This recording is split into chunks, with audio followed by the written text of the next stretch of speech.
ketika kita sudah membuka aplikasi ini harus diurut mulai dari file, kemudian parameter, integrated review, audit rinci dan seterusnya gitu. Nah, ketika kita klik file gitu atau ketika kita klik parameter gitu, nanti akan muncul list dari atas ke bawah kan. Nah, itu juga harus diurutkan dari atas ke bawah. Kita bisa mulai dari yang pertama. Kita buka file dulu, klik file yang paling kiri atas. Sudah sama tampilannya, ada login, ada logout, koneksi data, ganti ID password, pengaturan user ID dan keluar. Nah, koneksi data ini terpakai ketika kita mau melaksanakan kita mau menggunakan siswa cerdas untuk tahun berikutnya gitu. Karena kan kita sekarang mau menggunakan siswa cerdas untuk database cerdas tahun 2023 gitu ya. Kita ingin memeriksa keuangan desa di tahun 2023. Nah, karena geser sebelah kiri. Nah, karena di sini sudah tulisannya tahun anggaran 2023, berarti kita nggak perlu melakukan koneksi data lagi. Nah, ketika nanti kita mau ngecek yang 2024, baru kita lakukan koneksi data lagi. Cuman itu nggak akan saya jelaskan sekarang. Nanti saya titip ke teman-teman inspektorat untuk menjelaskan yang terkait koneksi data. Lanjut, ada ganti ID password. Itu berarti kita nanti mengganti ID password. Cuman saya sarankan jangan. Sudah dibiarkan saja username admin, passwordnya admin gitu. Kalau mau coba-coba juga bisa. Kita logout dulu, coba. Nah, terus kita login lagi. Ya. Perlu diperhatikan. Untuk contoh kalau pas logout ya, klik ya logout, ya, klik yes. Nah, baru login lagi. Nah, login. Tahunnya harus ganti 2023. Oke. Admin ya. Admin. Audit atas keuangan desa tahun 2024. Nah, tahunnya diganti 2023. Nanti kalau mau 22 nanti ikut sesuaikan tahunnya baru login. Nah, akhirnya muncul. Nah, nanti ini akan sesuai dengan tahun ya yang kita bilang. Ada dua level kalau Bapak Ibu perhatikan. Ada level administrator. Nah, maksudnya apa? Level administrator ini adalah satu atau dua orang dari inspektorat gitu. Tugasnya apa? Tugasnya adalah nanti dia akan memilihkan kampung mana yang akan kita lakukan audit dan akan melakukan pembuatan surat tugas gitu. Jadi nanti level administrator itu dia yang membuat, dia yang memilih sampel kampung, kemudian dia membuat surat tugas. Nah, operatornya ini dari masing-masing tim pengawasan inspektorat gitu, yang melaksanakan audit, yang melaksanakan pemeriksaan gitu. Jadi nanti operator itu hanya bisa membuka menu audit rinci, sementara administrator bisa membuka semua menu. Nah, kalau kita kan sebagai administrator kita tadi auditnya ya. Gitu. Nah, ke bawah. Ke bawah. Nah, Bapak Ibu kalau pernah memakai aplikasi sistem desk ini sama saja gitu. Ketika kita mau melakukan penambahan, kita harus klik tambah. Ketika kita mau mengubah yang sudah ada, kita harus klik ubah dan seterusnya. Jadi nggak bisa kita langsung klik di user ID-nya, nama lengkapnya. Kita harus melakukan tambah dulu. Nah, sekarang untuk administrator harus tambah. Coba tambahkan satu user dengan level operator. Tambah. Namanya mungkin bisa nama masing-masing, passwordnya terserah. Nama masing-masing juga boleh. Nama panggilan aja gitu. Misalkan saya Dani, ya berarti user ID-nya Dani, passwordnya Dani juga. Tapi kalau misalkan passwordnya nggak bisa, berarti ada minimal huruf yang harus dipenuhi. Biasanya minimal 5 huruf gitu. Jadi kalau misalkan saya nama Dani-nya cuma 4 huruf tuh, berarti nanti user ID-nya Dani, passwordnya Dani. Tapi silakan dicoba dulu. Nah, kita coba tambahin levelnya operator ya. Klik tambah operator. Misalkan Farid. Siapa nih? Passwordnya Farid juga. Siapa? Ya Dadang loh, ya Dadang.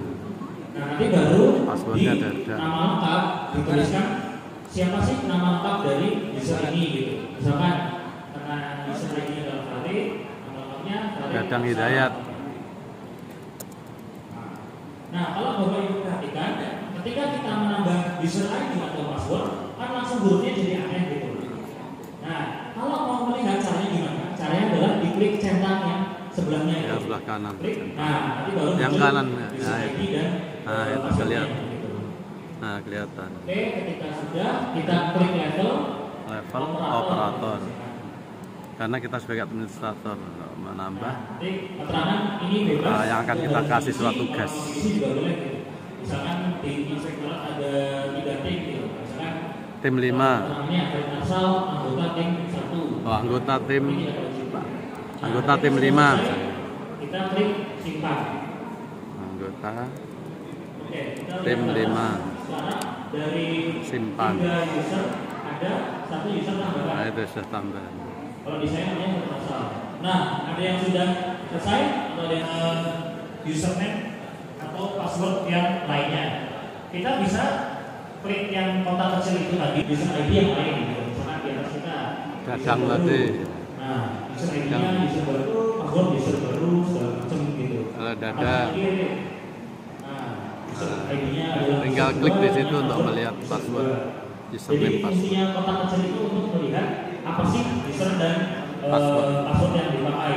Administrator adalah membuat akun dengan level operator untuk setiap ketua dan atau anggota tim.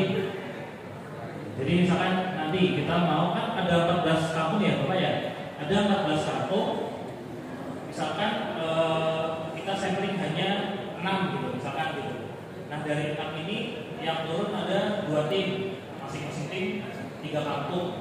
Nah nanti tugasnya administrator adalah membuatkan akun atau user ID dan password untuk ketua dan atau anggota tim dari masing-masing tim pengawasan tersebut. Kita mau ganti password atau user ID, kita bisa klik yang ubah gitu. Coba ubah. Misalnya Dadang mau ubah. Di sini kan kita tadi tulisnya user ID valid, password valid gitu. Klik ubah, setiap ubah atau klik situ. Jangan valid deh, maksudnya asal gitu. Nah kita bisa ganti itu setelah kita klik ubah gitu. Dirubah. Yang passwordnya. Nah klik yang kotak kecil. Oke, sudah muncul. Nah, Simpan. Jadi fitur-fiturnya kalau Bapak Ibu sudah otomatis akan ubah hidayat dari Dadang. Selalu pakai. Jadi administrator tadi fungsinya untuk menentukan tim dan anggota-anggotanya untuk dibuat surat tugas. Parameter dan seterusnya itu tadi yang sudah saya jelaskan bahwa ini masih di lingkup kantor gitu. Untuk 3 menu yang sebelah kiri dari menu file, parameter dan integrated review itu masih dilaksanakan di lingkup kantor dan masih dilaksanakan hanya oleh administrator gitu. Nanti ketika sudah audit rinci baru kita turun ke lapangan oleh masing-masing tim. Ada pegawai aktif, kemudian RKP desa dan kriteria aspek non keuangan gitu. Nah, dimulai dari referensi desa. Semua buka referensi desa sekarang. Nah, ada yang belum muncul nama kampungnya? Diklik tulisan load itu di sebelah kiri Load bawah. Nah, coba Yes, baru muncul. Di 5 distrik ya, jadi masuk distrik. Jadi kampung nanti ada di dalam distrik-distrik itu.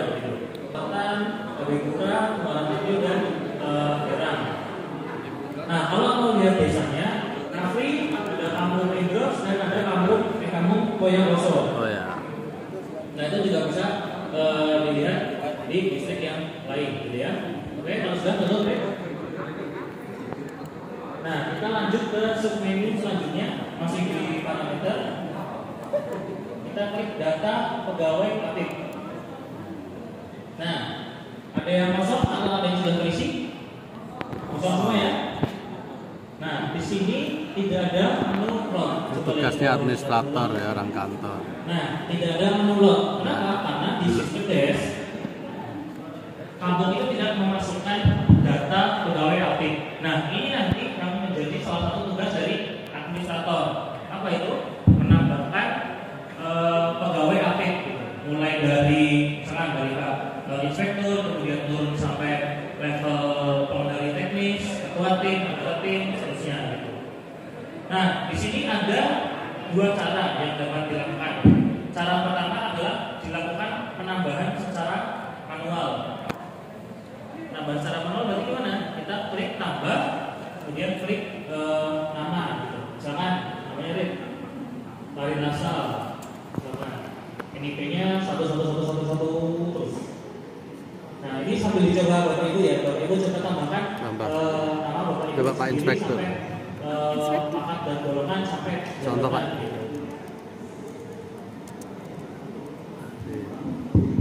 NIP 999 gitu dulu. Ini yang diketik enggak punya. Tadi klik tambah dulu baru pura saja, lihat simulasi aja. Pangkat, golongan. Hah? Kenapa Pak Dek tadi? Itu belum pangkat golongan belum. Pangkat tipe ya 4B misalnya.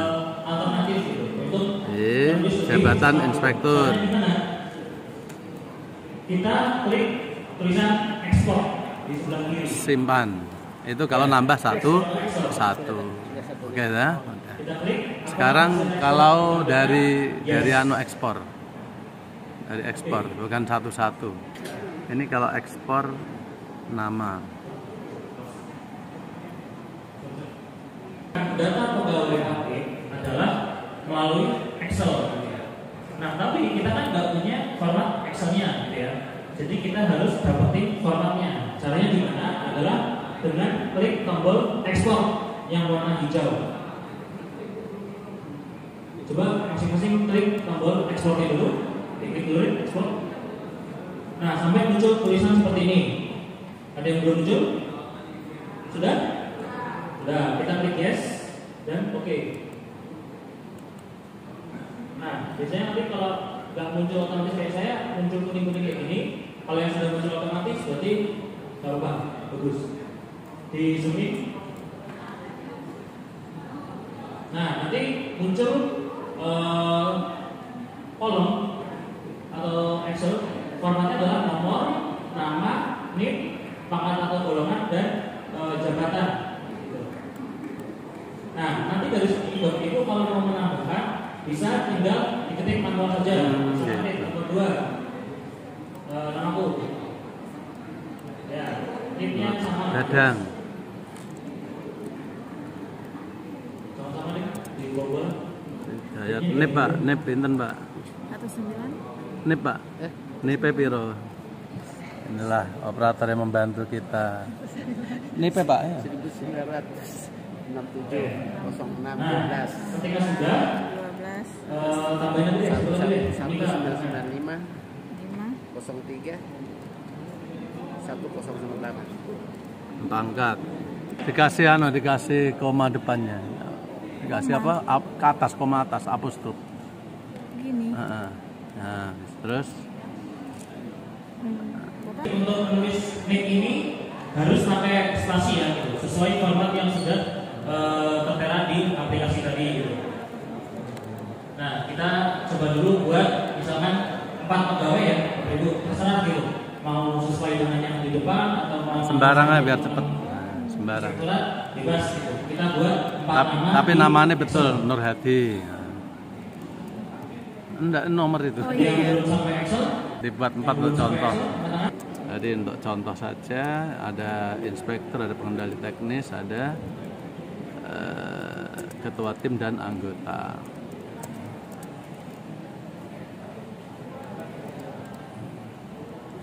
Karena ini nanti akan berfungsi untuk menulis surat tugas. Tahun ini Jadi yang sudah filenya kita save. Save, file save. Nah, terserah filenya di save di mana, mau di tempat yang kolaborasi swasta boleh, mau di tempat lain boleh. Yang penting harus ingat ya. Tempatnya ini. Di mana nanti aduh, Mas harus saya save di mana? Ditaruh di itu boleh di mana, Pak? file tadi di luar aja. Namanya data pegawai. Di save terserah di mana, nanti diberi nama Inspektorat. data pegawai. Kalau sudah di save. Save. Tadi ingat-ingat sih. Oke. Yang sudah berhasil save. Karena mau diimpor ya gitu lah, mau diimpor. Kita simpan di mana harus harus ingat tempatnya karena mau diimpor ke aplikasi. Kita kembali ke aplikasi. Close nggak apa-apa, close. Hah? Impor sebelah kiri.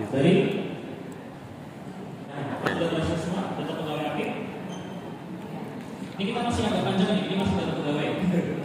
Kita masih Klik impor ya. muncul pertama tadi, kita klik impor, terus oke. Pokoknya sampai hasil akhirnya seperti ini gitu. Ada 4 nama di data pegawai aktif. Nah, sudah. Oke. Sip. Dan tutup. Simpan. Oke. Sudah. Nah, di situ ada RKP desa.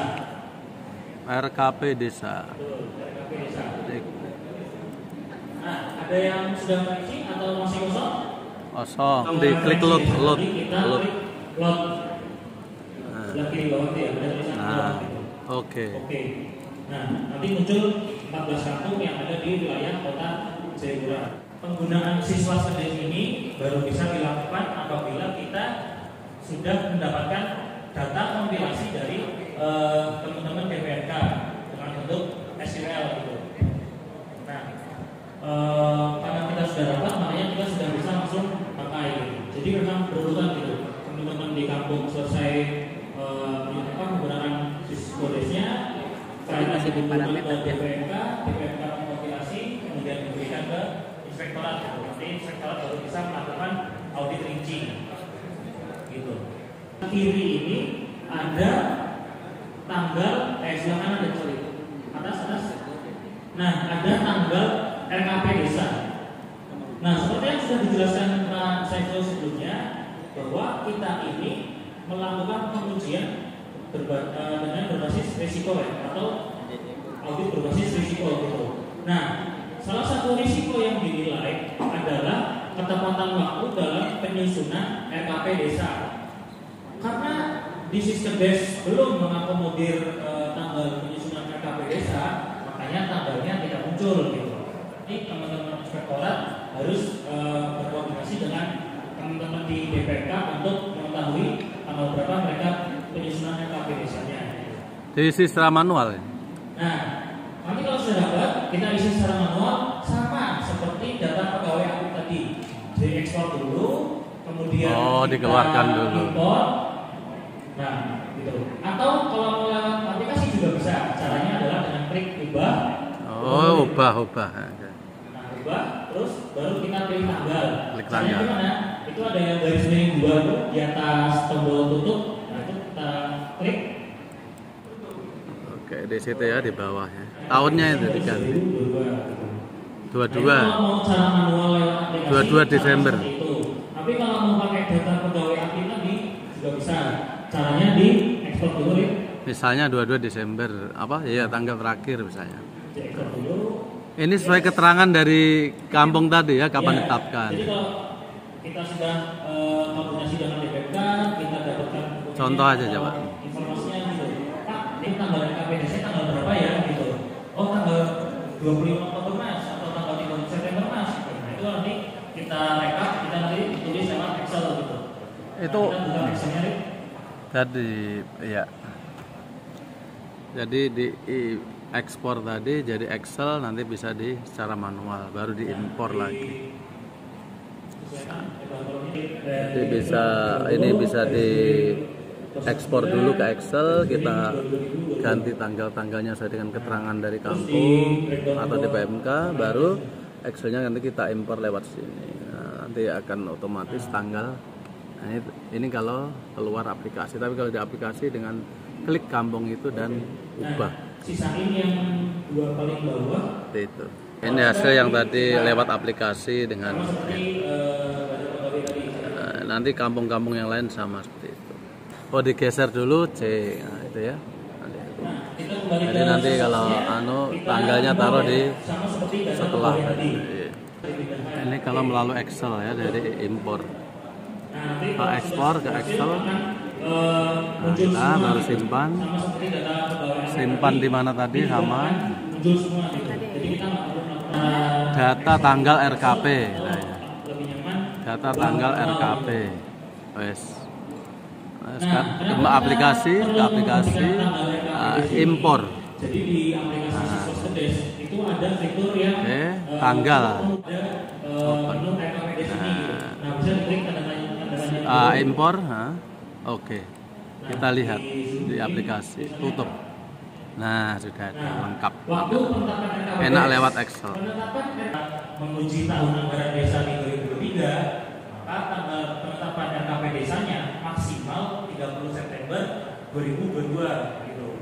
Nah, nanti ada kondisi-kondisinya gitu. Misalkan dia tepat waktu, berarti kategori risikonya adalah sangat rendah. Di kategorinya, maka secara risiko dia ini yang paling berisiko gitu dalam adanya kesalahan atau teman-teman lain di pengelolaan keuangan desanya gitu. Nah, kalau kondisi terlambatnya masih kurang dari atau sama dengan 1 bulan, berarti skornya 2, atau lebih dari 1 bulan berapa, tanda tanya. Jadi di uncheck semua sehingga tidak termasuk penilaian risiko. Oke, berarti kita sudah selesai 2 menu ya, file dan parameter. Jadi file itu untuk administrator dalam membuat user ID, kemudian parameter itu untuk kita loading dulu data referensi desa untuk menambahkan pegawai aktif sama menambahkan tanggal penetapan RKPDS. Nah, ini sudah mulai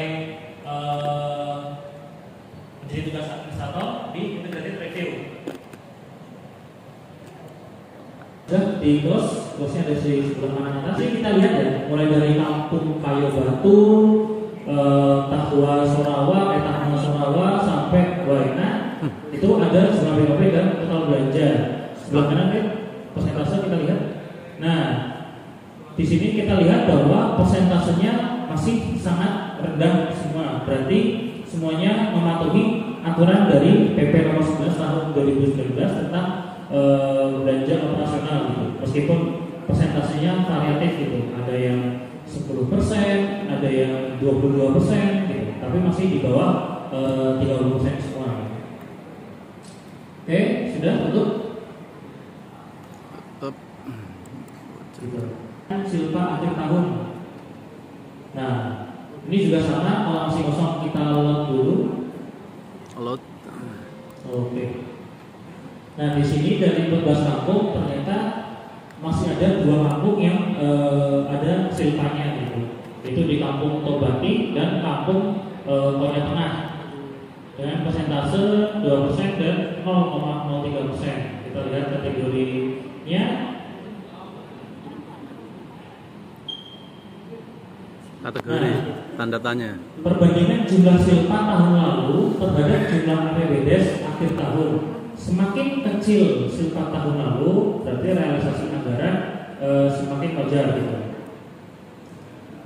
Itu silpanya bagi realisasi pendapatan dan penerimaan pembiayaan gitu. Kalau dia semakin tinggi berarti semakin berisiko. Nah, coba kita close.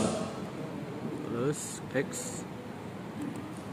Nah, di sini mungkin teman-teman ada pertanyaan ya. Ini kenapa silpanya 0 kok kategorinya sangat tinggi? Malah sangat tinggi. Nah, kalau silpanya 0, memang dari aplikasi Siswasnya membacanya sebagai error gitu, karena persentasenya kan nggak bisa dihitung ya kalau 0 dibagi anggaran desa gitu. Makanya dia dikategorikan sangat tinggi. Cuma itu nanti bisa kita kecualikan gitu ya. Misalnya kita hanya berfokus ke angka yang ada di persentasenya saja gitu. Karena semuanya ada di bawah 5% berarti semuanya sangat rendah gitu. Sama seperti jadi sangat tinggi jadi sangat rendah ya. Iya, nah ini kan dia kan silpanya 0 nih Pak, 0 gitu Pak, sama sekali nggak ada silpa gitu kan. Berarti kan apa namanya? Rasionya kan silpa dibagi penerimaan gitu. Nah, karena kalau 0 dibagi sekian itu kan nggak muncul persentasenya, makanya dari aplikasinya membacanya sebagai sangat tinggi gitu. Nah, biasanya kalau APBK ini APBDes di beberapa tempat biasanya masih ada silpanya gitu, walaupun kecil-kecil kayak misalkan di Toya Tengah gitu, 5 juta, 1 juta, berapa ratus ribu gitu, biasanya masih ada, makanya pembacanya sangat rendah. Cuma karena di sini silpanya 0 bulat, makanya dibaca sebagai sangat tinggi. Cuma tidak apa, secara substansi kita paham bahwa dia memang tidak ada silpa, berarti tidak berisiko gitu ya. Kita tutup ya. Dan review. Pencairan dana dari rekening kas desa. Nah, kita lihat dulu plot. Nah, berhasil. Kita lihat sebelah kanan yang katanya. Nah, maksudnya apa sih dari menu ini gitu? Kewajaran pencairan dana dari rekening kas desa atau rekening kas kampung di sini namanya apa? Nah, maksudnya perbandingan rata-rata pencairan dana melalui SPP terhadap jumlah penerimaan pendapatan desa. Semakin banyak SPP-nya, berarti rata-rata pencairan dana semakin wajar. Nah, jadi rata-rata nilai SPP itu jumlah nilai SPP dibagi jumlah SPP dalam 1 tahun. Kemudian rasio pencairannya adalah rata-rata nilai SPP dibagi jumlah pendapatan desa gitu. Nah, kalau semakin banyak SPP-nya berarti pencairan dananya semakin wajar gitu. Kalau dia di bawah 5%, berarti kategori risikonya sangat rendah, sama seperti yang sempat tadi ya, 5%, 50%, 20% gitu. Nah, kita lihat kondisinya di Jebra gimana? Nah, rata-rata pencairan SPP dibanding realisasi semuanya masih di bawah 5%, masih di kisaran 1%, makanya skornya sangat rendah, risiko sangat rendah. Kalau di beberapa kampung lain biasanya muncul tuh ada yang dia persentasenya bisa 10%, bisa 15% gitu. Nah, karena di kota Jayapura masih sangat rendah semua, makanya masih di bawah 5% semua, makanya dikategorikan sebagai sangat rendah gitu. Oke, kita tutup. Lanjut. Mekanisme panjar. Oke, sama reload dulu. Oke. Ya. Nilai SPP panjar, sisa panjar 0. Nah, ini seperti yang kondisi Silva tadi, karena semuanya 0 maka tidak bisa dibagi, makanya dari aplikasi terbaca sebagai sangat tinggi. Tapi maksudnya apa sih dari kewajaran pengeluaran belanja kegiatan ini? Kita lihat yang kanan bawah deh, yang terakhirnya. Nah, atas sedikit. Kewajaran pengeluaran belanja kegiatan tanpa SPP panjar. Terdapat mekanisme SPP panjar berdasarkan Permendagri nomor 20 tahun 2016 yang mengatur untuk pengeluaran belanja kegiatan yang harus segera dipertanggungjawabkan setelah diselesaikan kegiatannya. Jadi rasanya adalah jumlah nilai sisa panjar dibagi jumlah SPP panjar. Cuman kayaknya di kampung di kota Jayapura ini nggak ada SPP panjar ya, Bapak Ibu ya. Makanya 0 semua. Tapi nggak apa-apa. Oke, Plus tutup. Terus ke penyebaran pajak dari review keuangan pemotongan pajak. load. Nah, kita load dulu. Oke. Nah, kita lihat yang kanan di atas sama sini. Lihat judul kolomnya ini. Oke. Di sini ada jumlah kwitansi gitu yang dipotong PPN dan dengan nilai lebih dari 1 juta kalau dia sebelum 2020 atau dia di atas 2 juta kalau di atas 2020 gitu ya. Nah, karena sekarang sudah 2024 dan keuangannya ini kita tahun anggaran 2023, berarti jumlah kwitansi dengan nilai di atas 2 juta, kwitansi yang nilainya di atas 2 juta, tapi yang dipotong PPN hanya 17. Berarti persentasenya hanyalah 5% gitu dari yang dipotong. Skornya 5 sangat tinggi. Kenapa? Kita lihat yang tanda-tanya sebelah kanan bawah. Nah, di sini ada kewajaran pemungutan atau pemotongan PPN gitu ya. Perbandingan jumlah kwitansi yang telah dipungut atau dipotong pajak terhadap jumlah bukti kwitansi pengeluaran dengan nilai di atas 2 juta gitu. Jadi kalau dia yang sudah dipotong itu rasionya ada 90% sudah dipotong, berarti kategori resikonya sangat rendah, skor 1. Tapi kalau di bawah 50% berarti masih banyak kwitansi yang belum dilakukan pemotongan atau pemungutan pajak gitu. Dengan kategori 5. Kita close read, kita lihat tabelnya. Orang penyetoran.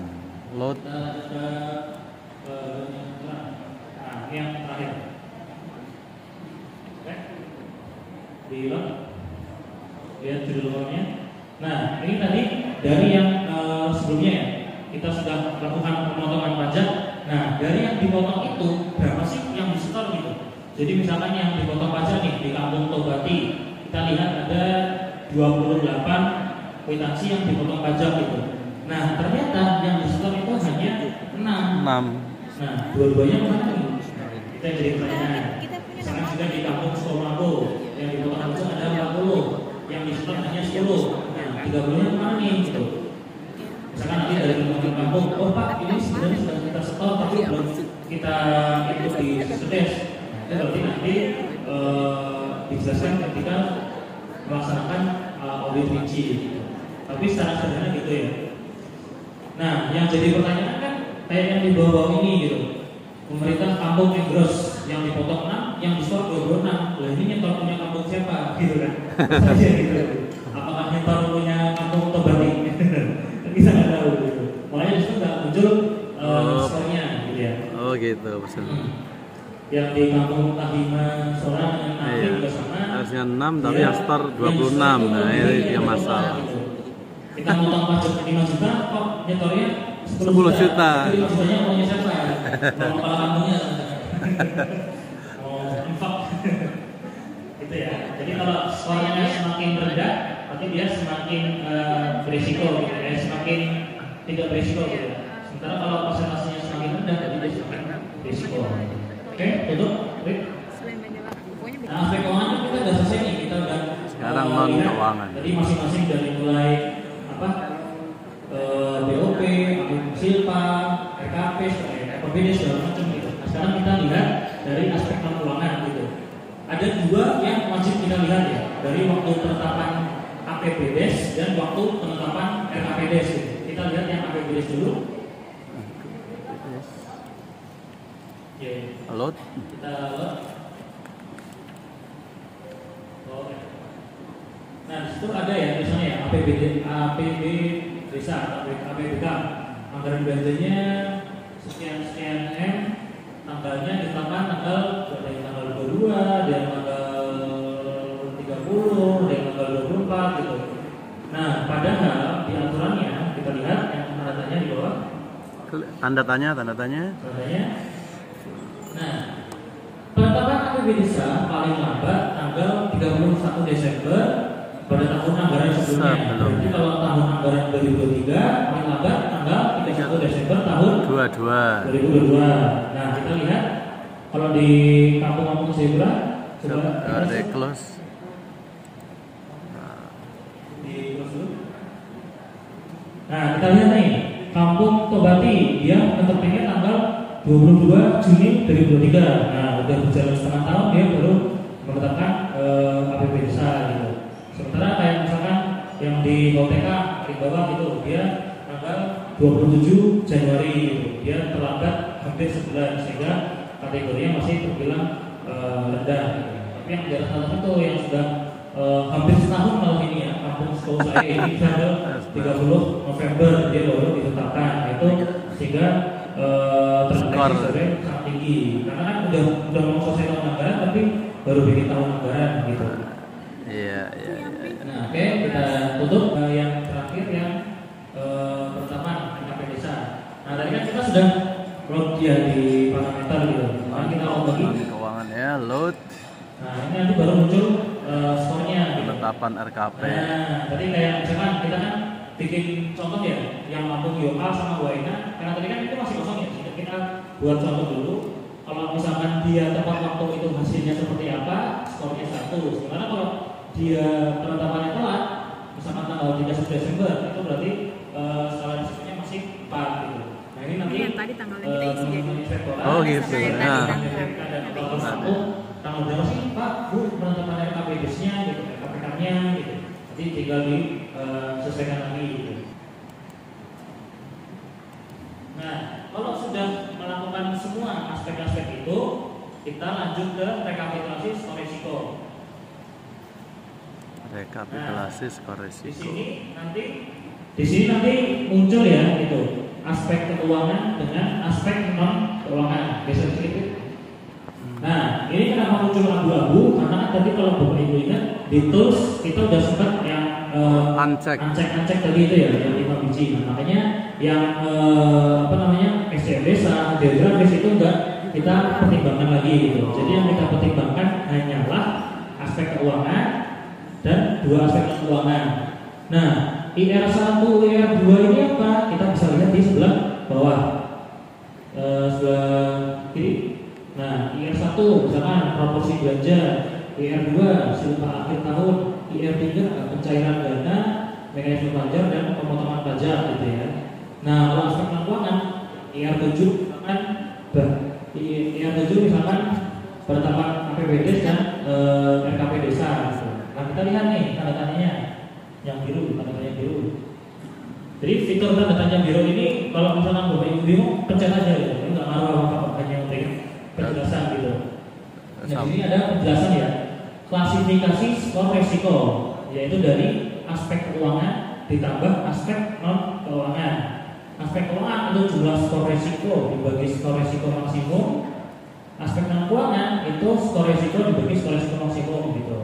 Nah, khusus untuk aspek non keuangan, jika kolomnya berwarna abu-abu, berarti aspek tersebut dikeluarkan dari perhitungan skor dan mengurangi jumlah skor risiko maksimum gitu.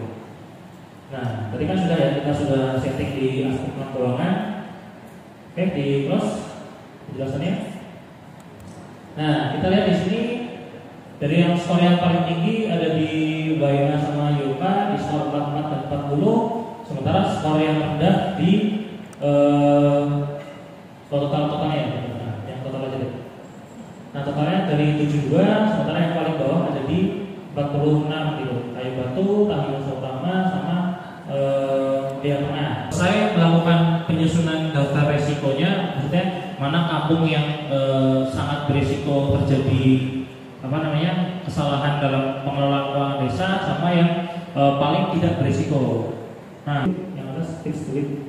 Nah, dicetak, terus oke. Nanti munculnya seperti ini gitu ya, ketika kita mau cetak untuk di tas gitu, untuk bahan laporan administrator gitu. Jadi misalkan mau ditampilkan gitu. Di situ ada cara memilih kotak yang bawah sampel desa yang di. Nah, misalkan di sini kita periksa. Mau sampling berapa kampung, Bapak Ibu? 5. Tugas operator ini ya. Kita pilih 5 yang paling atas, Kampung Baena, Kampung Yoka, Sko Sale, Tobati dan Sko Kampung. Satu lagi deh, Sko yang B. Sama-sama Sko. Nah, 6. Oke, di situ kalau sudah dicetak akan muncul warna biru. Kemudian kita ke bawah, kita klik proses. Data referensi SDM. Coba close dulu ya.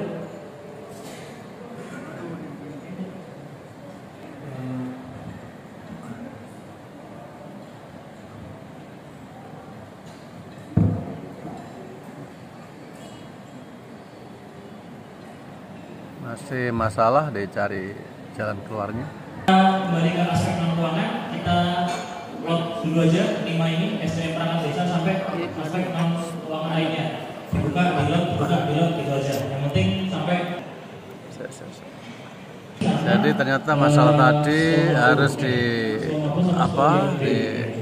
integrated review yang aspek non keuangan cuma harus di load ya, baru bisa Kita lihat di atas itu kita skor pemilihan desa sampel. Yang sudah kita Harus lihat klik nanti akan muncul di sebelah kiri gitu. proses. Oke, terus nanti kalau Ya. sudah agak ke bawah sini kan? Tidak Ada sampel, nah di situ. Saya ulangi ya. tulisannya. Tadi Oke, disimpan deh. untuk ini kita pilih tadi sudah ini Tutup. Nah, simpan tutup. terus diproses ya. Tutup. Nah, karena tadi kita sudah pernah masukkan, jadi Tambahan keterangan. berarti ini sudah pernah kita masuk klik desa sampel maka muncul. disimpan aja Pak. Nah, Kalau sudah, misalkan kita mau cetak, bisa juga. Bisa cetak. Seperti apa, dicetak. Oke. Bisa cetak. Nanti akan muncul daftar desa sampel gitu, yang akan kita jadikan sampel sebagai pemeriksaan keuangan gitu ya. Terbitkan surat tugas ya. Ya. Nah, kalau sudah pilih desa sampel, kita langsung ke tugas terakhir dari administrator, yaitu membuat surat tugas. Tutup. Oke. Jadi kita Nah, di tutup. situ kita harus membuat dulu nomor ST dan segala macam. Surat tugas. Dibuat dulu deh, tambah. Nomor Nomor. ST ini nih. Oh, tambah dulu, tambah ya. Terus nomor, Jangan lupa. nomor Tambah, misalkan terus kasih nomor. 1 dari Itu ketik. 01 INSP apa? INSP Inspektorat Ins. Contoh aja. Tim penugasan ini ngambil dari mana? Ngambil dari data Langsung aja, langsung ketik aja. Apa ini tadi Nah, caranya apa dulu? Bisa pakai ini bisa. Pakai begini bisa. Nah, pilih dari yang tadi. Kalender ya. Mari. Tadi tanggal 28 apa? 28 ya, ini ya. Iya, pilih. Wah, tanggalnya apa? Tanggal 26 toh. Iya, Tanggal 26 mulai itu. 6 sampai tanggal 28. Nah, tuh. Tambah satu lagi nih. 10 hari. Nomor 2. sudah lewat. November ngawur aja ya. Nah, berarti misalnya. Oke, simpan. Tidak boleh sebelum tanggal Dari mana? 26, ini 26. Oke, baik. Tanggal mulai. Oke, baik. 28. Dari tugas ya. Oh, ini Oke, 8 November. dulu, Rik. Ini Desember pantes. Dari integrated review surat tugas. Oh, Oke, nah ini kita kadang lagi salah ya. begitu. Kan ini tadi sudah buat satu contoh, Oke. tapi kita ulangi lagi. Surat tugas nomor 2 tanggal 28 September, jumlah hari kan atau hari pengawasan 10 hari kerja dimulai dari tanggal 28 sampai dengan tanggal 1 misalkan. Contoh aja. Nah, terus uraiannya pemeriksaan keuangan pada 3 kampung misalkan.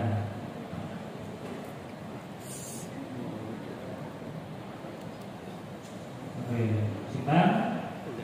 Tutup. Oke, sudah buat surat tugas semua?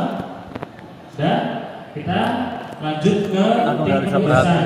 Nah, cara menambahkan tim penugasan adalah kita pilih dulu surat tugas yang mau kita tambahkan. Misalkan kita mau nambahkan yang surat tugas nomor 2. Berarti kita klik sampai warna biru, klik sekali aja gitu. Terus geser ke tim penugasan yang di atas itu. Nah, di sini kita lakukan penambahan.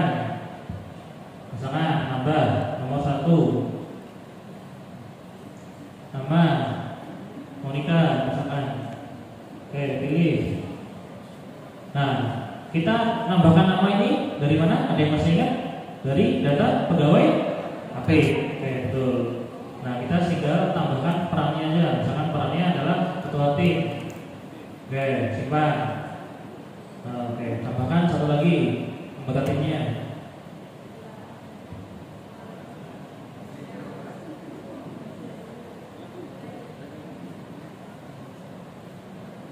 Ambilnya dari data pegawai inspektorat. Perannya sampai. Oke, sudah berhasil menambahkan surat tugas. anggota tim? Sudah? Oke, kita sudah terisi. Kita lanjut ke desa sampel. Nah, di sini kita klik tambah. Nah, ambil 3 kampung dari yang sudah kita pilih sebagai sampel tadi. Misalkan kita klik yang 3 paling atas ya, Tobati, Skomago sama Skoyabe. Kita pilih. Proses sampling berhasil. Oke. Nah, kalau sudah begini, berarti sudah selesai surat tugas dengan nomor 02 Inspektorat tahun 2024 dengan anggota tim Monica sebagai ketua tim dan Michael sebagai anggota tim. Desa sampelnya adalah Tobati, SCO-MABO dan SCO-IAB telah berhasil disusun. Kembali ke nomor ST, kiri. Nah, bawah. Nah, kita lihat ada tombol cetak. Kita lihat cetak flag. Nah, nanti akan langsung terbuka file Word. Isinya apa? Langsung format surat tugas gitu. Di zoom in. Nah, nanti tinggal ditambahkan logo, kemudian disesuaikan bahasanya atau spasinya, misalkan gitu kan. Jadi surat tugas nomor sekian, Inspektur Pemerintah Kota Jayapura dan ini memberi tugas kepada Monica dan Mikel untuk melaksanakan pemeriksaan keuangan pada 3 kampung selama 10 hari kerja mulai tanggal 28 sampai dengan tanggal 1. Demikian yang dilaksanakan, tanda tangan Pak Inspektur pada tanggal pembuatan ST. Surat tugas keluar dari printer, udah bisa minum teh dulu. Tugas administrator lanjut ke teman-teman. Sekarang yang operator yang akan melakukan audit rinci. Nah, jadi itu. Nah, audit rinci ini adalah inti dari aplikasi Siswasnya gitu untuk teman-teman di operator gitu ya, atau teman-teman tim pemeriksaan gitu. Zoom in ya, bisa? Nah, di sini ada menu pilih desa, kemudian survei pendahuluan, uji SPI, uji substantif dan permasalahan. Nah, kita kan tadi ada 6 desa ya. Ini kita tugas operator desanya. ya, yang tugas tim. Nah, di sini karena kita masuk sebagai admin, maka ada 2 ST gitu. Tapi kalau kita masuk sebagai operator, besok ya cuma ada 1 ST gitu. Oke, kita pilih yang nomor 2 tadi karena sudah ada desanya. Oke, pilih. Nah, nanti akan muncul 3 kampung yang sudah kita pilih tadi gitu ya. Jangan kita pilih yang kampung Tobati. Kita pilih. Oke, langsung kita tutup. Lanjut, setelah pilih desa, kita balik ke audit rinci, survei pendahuluan. Nah, survei pendahuluan ini tujuannya adalah kita mendapatkan informasi umum terkait kampung tersebut, mulai dari nama kepala desanya, nomor SK-nya, tanggal SK-nya gitu. Terus nama sekretaris kampung, nama bendaharanya gitu. Itu kita harus peroleh semua gitu ya. Ini saya nggak akan contohkan karena nanti terlalu lama. Di sini kalau Bapak Ibu lihat ada KKD 1, ada KKD 2, ada KKU. Nah, KKD itu kertas kerja dokumen. Jadi nanti setelah kertas kerja dokumen ini terisi, terus yang nomor 2 juga terisi, kertas kerja dokumen nomor 2 terisi. Nah, nanti kertas kerja umum akan terisi secara otomatis itu, kesimpulan KKD 1 dan kesimpulan KKD 2 gitu ya. Oke, kita kembali ke KKD 1. Nah, jadi KKD 1 ini kita harus peroleh dulu informasi terkait perangkat kampung, kepala kampung, sekretaris kampung, bendahara kampung gitu ya. Kita harus peroleh semuanya. Kemudian kita peroleh informasi terkait dokumen perencanaan dan pembangunan, RPJM-nya, RKP-nya, kemudian APBK-nya gitu. Kita harus peroleh semua. Dan yang terakhir adalah peraturan kepala kampungnya gitu. Jadi peraturan terkait pengelolaan keuangan kampung, kemudian PBJ kampung, terus penetapan pagu dana desa, sama prioritas penggunaan dana desa. Itu idealnya setiap kampung harus punya gitu. Kalau belum punya gimana? Ya udah, berarti menjadi catatan tersendiri untuk teman-teman inspektorat gitu. Nah, caranya gimana kalau mau ngisi? Seperti tadi kita klik tambah, misalkan nama kepala kampungnya Gular misalkan. Oke, terus nomor SK-nya 01 garis miring Tobati garis miring 2023 misalkan. Tanggalnya 1 Januari 2023 misalkan. Nah, ini hanya contoh ya.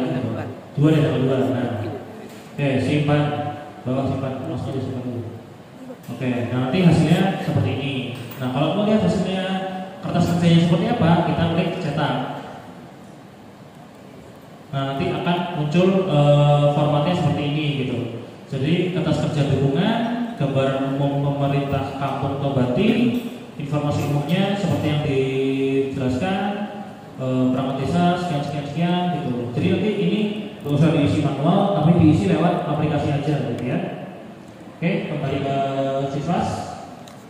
Nah, nanti di sini kalau misalkan dari KKD 1 nih udah terisi semua ya, dari kepala kampung sampai peraturan penetapan prioritas, kita bisa tambahkan kesimpulan. Misalkan dari kesimpulannya nih yang kanan. Nah, data tim disusun oleh misalkan Mikel tanggal 28 tambah Harus tambah dulu. nah, harus klik tambah ya kalau nggak kan muncul. Oke, Mikel terus tanggal 28 direview oleh Monica tanggal 29 misalkan. Kesimpulan, pemerintah kampung Tobati belum melengkapi peraturan kepala kampung gitu. Melengkapi peraturan kepala kampung gitu ya, misalkan gitu contohnya. Nah, disimpan, tutup. Nah, ini kalau mau lihat hasil kesimpulannya di mana, bisa lihat di KKU. Nah, di situ atau mau lihat dari Word juga bisa di KKD seperti tadi, cetak tadi. Belum ditutup Wordnya.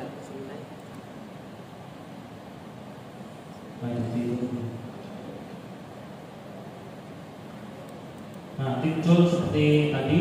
Jadi di atas tuh udah ada yang di atas lagi, scroll atas. Nah, nomor KKA A1 dibuat oleh Mikel, direview oleh Monica dengan keterangan seperti ABC. Terus paling bawah dia ada kesimpulan bahwa pemerintah kampung Tobati belum melengkapi peraturan kepala kampung, misalnya seperti itu ya. Oke, di close. Kembali ke yang ini, auditisi survei pendahuluan yang ini Word sebelah kiri, PKA. Nah, di sini kalau Bapak Ibu mau melihat program kerja auditnya juga bisa di download gitu kan.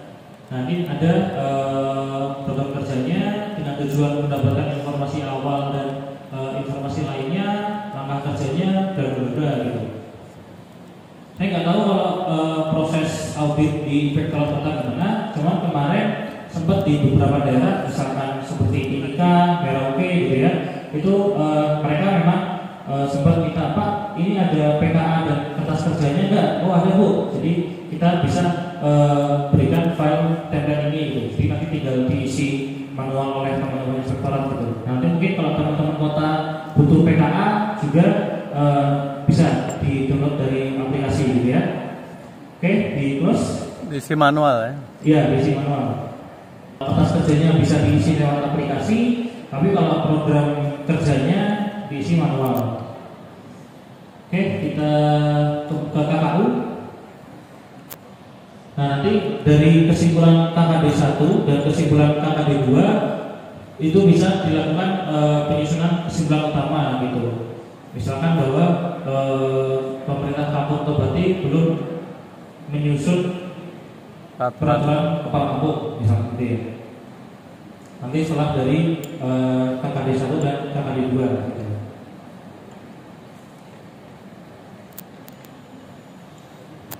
Kalau KKD-nya lebih dari 2? Bapak bikin sendiri.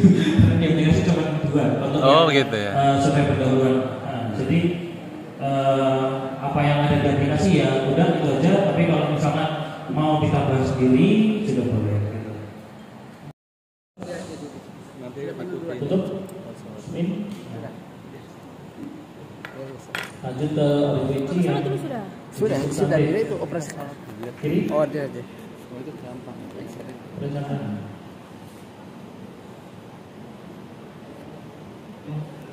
Nah, di bawah. Loh. Oke, di atas. Nah, ini nanti juga harus dijawab gitu apakah penyusunan perencanaan melalui Centang boleh. Atau verifikasi.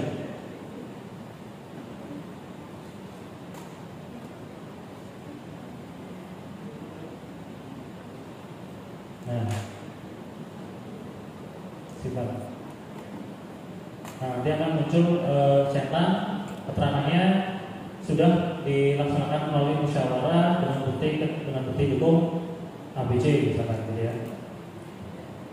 Oke, lanjut ke proses APP desa di log. Oke. Nah, ini juga sama, apakah sekretaris menyusun rancangan peraturan bla gitu. Bisa kita isi dengan cara klik verifikasi, kemudian yang dijawab itu dicetak. Ya, nah keterangannya kalau mau diganti juga bisa gitu. Oke. Nanti akan muncul hasilnya di kertas kerja utama.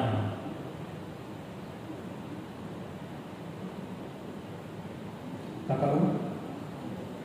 Nah, nanti akan muncul sama seperti yang di awal tadi terkait survei pendahuluan gitu. Jadi sebenarnya audit rinci ini ya prosesnya berulang aja gitu. Memang tidak seperti yang bagian administrator harus input harus ini gitu. Ini enggak, kita hanya pilih desa aja mana yang mau kita uji, kemudian kita ikuti langkah kerja atau isian yang diminta oleh kertas kerja gitu. Kita lihat contoh lain deh, tutup. Ya, pendapatan misalkan di yang enggak ada selain kita enggak ada atas transfer. Nah, enggak menerima transfer ya, tidak.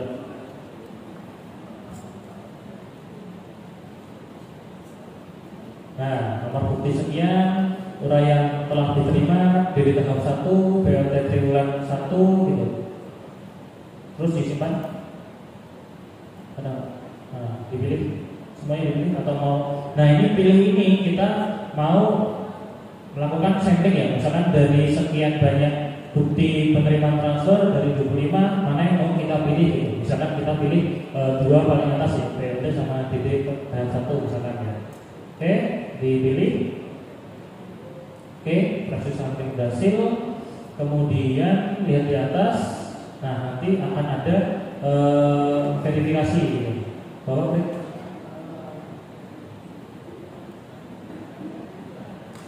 coba klik verifikasi.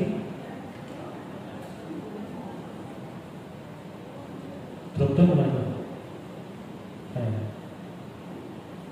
Nah, verifikasi ini misalkan kita menguji kesesuaian gitu antara nominal, nomor bukti, tanggal penerimaan, segala macam gitu. Kita lakukan verifikasi gitu atas nomor bukti tersebut gitu. Misalkan verifikasinya kita tulis telah sesuai.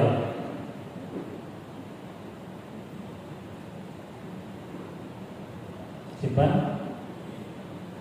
Nah, terus lanjut ke yang kiri. Kertas kerja utama coba lihat.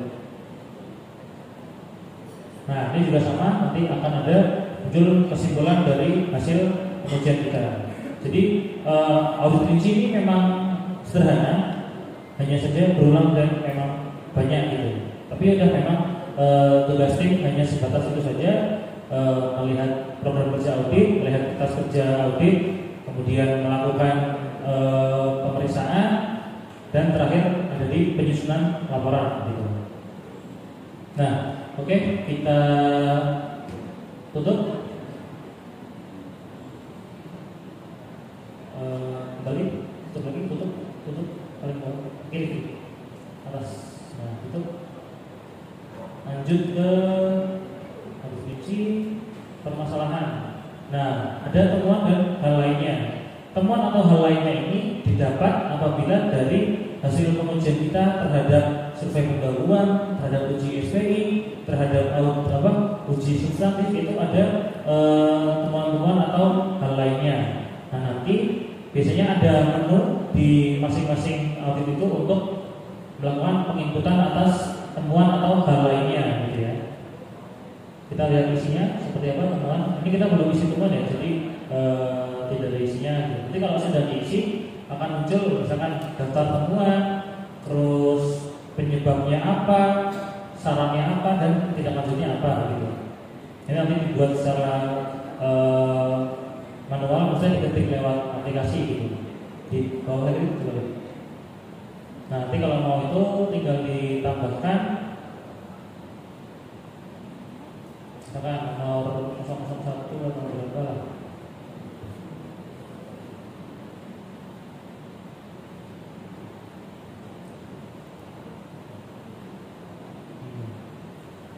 Terus kodenya itu diklik yang warna-warni. Nah, di sini tuh ada beberapa kode uraian atas temuan ya, misalkan kayak koran kas, kemudian uang milik desa yang diambil untuk kepentingan pribadi dan segala macam. Misalkan kita pakai yang nomor 2 ya, uang milik desa diambil untuk kepentingan pribadi, pilih. Misalkan nilainya 10 juta gitu. Tulis saja 10, nah nggak usah pakai titik, nggak usah pakai koma ya. Uraiannya dipakai oleh misalkan kepala kampung untuk keperluan pribadi.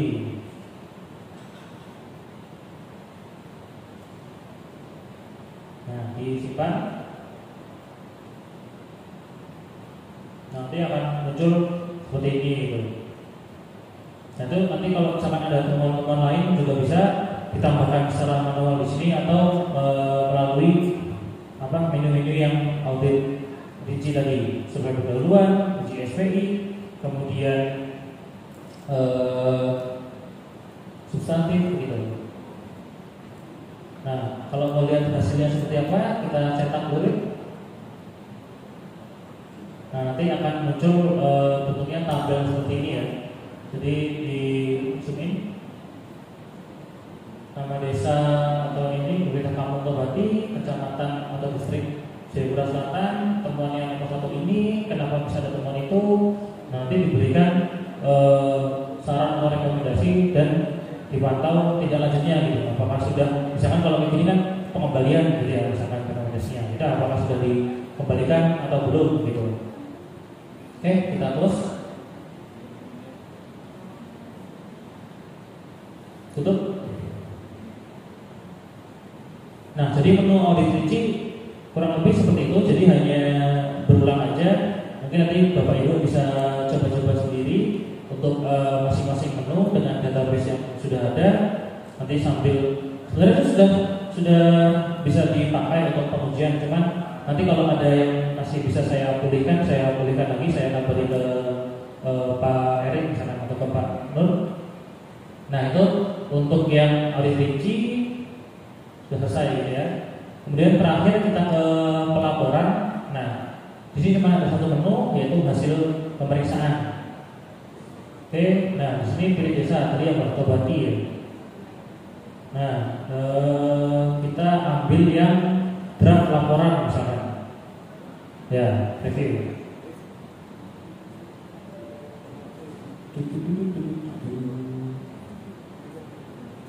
Data pegawai aktif atau mau lihat-lihat cara membuat ST misalkan, atau mau lihat apa aja sih isian unsur SPI gitu. Lihat ada kopnya ya, mulai dari kop, inspektorat, pemerintah. Ini karena masih pakai simulasi ya, saya kasih contohnya punya simulasi. Jadi tapi kalau lebih template seperti ini. Jadi nanti ada logo, ada kop, kemudian nomor, lampiran, hal gitu. Laporan hasil audit kinerja atau pemeriksaan atas pengelolaan keuangan desa pada pemerintah desa Cijulang tahun anggaran 2019. Ini contohnya seperti ini ya gitu. Terus yang terhormat kepala kampung ke bawah lagi. Nah, nanti bentuknya seperti ini ya. Bentuknya buku. Jadi ada bab 1, ada bab 2. Bab 1 isinya kesimpulan dan saran, kemudian berdua bawah lagi. Nah, 2 ini isinya adalah uraian hasil audit gitu. Nah, nanti seharusnya file yang sudah jadi itu kita bisa langsung download dari aplikasi siswa sedesnya gitu dengan hasil seperti ini. Jadi nanti ketika Bapak Ibu sudah selesai menggunakan siswa cerdas, mau print laporan, tinggal cetak laporan, nanti akan muncul template seperti ini. Nanti tinggal disesuaikan untuk kop, logo, kemudian spasi misalnya, atau berbagai jenis lainnya. Nama inspektur juga bisa gitu ya.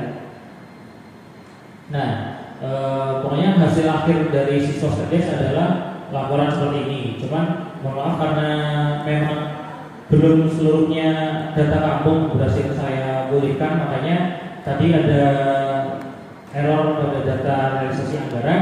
Mungkin di kesempatan berikutnya saya berikan ke teman-teman inspektor data ya untuk database-nya, sehingga nanti bisa dilanjut oleh teman-teman inspektorat gitu.